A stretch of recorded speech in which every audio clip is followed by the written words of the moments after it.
o que é limbo previdenciário.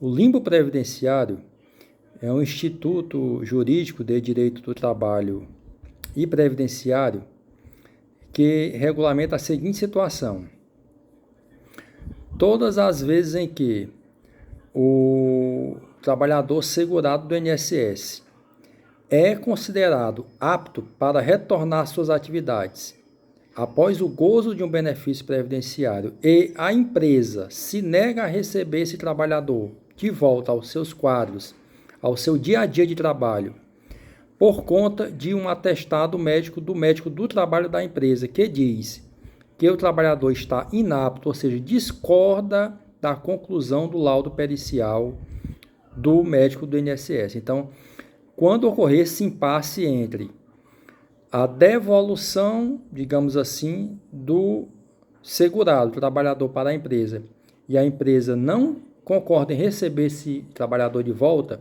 a reenquadrado nas suas funções, ocorre o limbo previdenciário. Notem que existe um nítido prejuízo aí para o trabalhador, que, por um lado, ficou sem o benefício que foi deferido durante determinado lapso de tempo. Aquele lapso de tempo encerrou, ele retorna para a empresa querendo voltar ao trabalho, e a empresa diz: olha, não, você não está apto para o trabalho, está aqui o atestado médico do trabalho. Então, nós temos uma situação que, às vezes, na maioria das vezes, vai bater as portas do judiciário. E como resolver isso? Bom, nós temos algumas soluções. A primeira delas seria a empresa acatar a decisão do perito do INSS, que, diga-se de passagem, é soberano, tá? Existe uma legislação específica que diz que os laudos periciais dos médicos do trabalho são soberanos a qualquer atestado médico de médico do trabalho.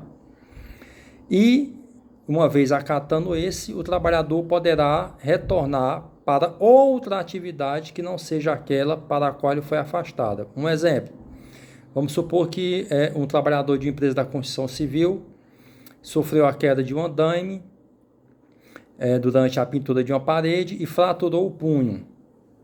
Ele não consegue mais utilizar uma das mãos, por exemplo, para fazer uso do pincel. Então, a empresa poderá readequar ele em outra função, numa função administrativa, numa função em que ele não precisa usar as duas mãos, por exemplo. Tá? Então, essa é uma solução. A outra solução seria a empresa dispensar o empregado, encerrando o seu contrato de trabalho. Mas aí nós vamos cair no outro dilema. E a estabilidade provisória prevista no artigo 118 da Lei 8.213. Será que o trabalhador pode ser demitido após o gozo de um benefício previdenciário? Esse é um assunto para uma outra explicação em uma aula separada. E a terceira via seria a empresa, digamos assim, mandar o trabalhador para casa. Dizer: olha, colaborador, você fica em casa, que eu vou procurar uma solução ou vou lhe enquadrar numa função assim que for de interesse da empresa. Diga-se de passagem que durante o período que a empresa dispensar o empregado, aliás, durante todo esse período em que houver esse impasse entre o INSS e a empresa, o responsável pelo pagamento dos salários de todas as verbas trabalhistas é a empresa, tá? O INSS não pode ser responsabilizado por esse período de vácuo, digamos assim. Então, há casos em que o colaborador retorna para casa e fica esperando as determinações da empresa de como reenquadrá-lo. Evidentemente, tudo isso deve ser muito bem documentado, para que nenhuma das partes possa sofrer prejuízos dos seus direitos trabalhistas, né? Existe um segundo cenário, que é aquele em que a empresa concorda com o retorno, tá?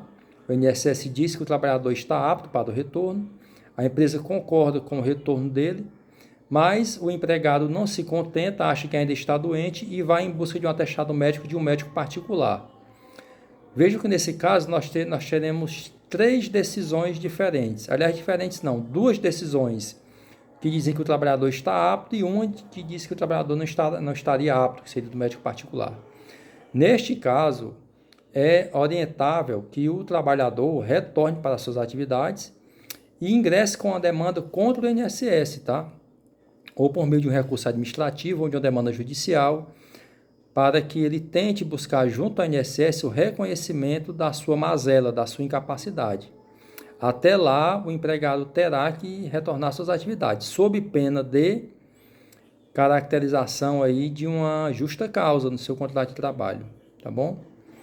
E como a empresa deve proceder? Se você tiver dúvidas, se você é empresário, é empregador e tem dúvida de como proceder numa situação dessa, de recusa do retorno do trabalhador às suas funções, clica aqui, mande suas perguntas que nós apresentaremos as soluções. Então, o limite administrativo é isso, é essa dúvida, esse espaço entre a saída do INSS, a devolução do INSS para a empresa do empregado e a recusa da empresa em receber o empregado. Lembrando-se mais uma vez que a responsabilidade nesse período é da empresa, exclusivamente da empresa pelo pagamento dos salários, tá? Logo retornaremos com mais temas interessantes do dia a dia do direito do trabalho e previdenciário para vocês.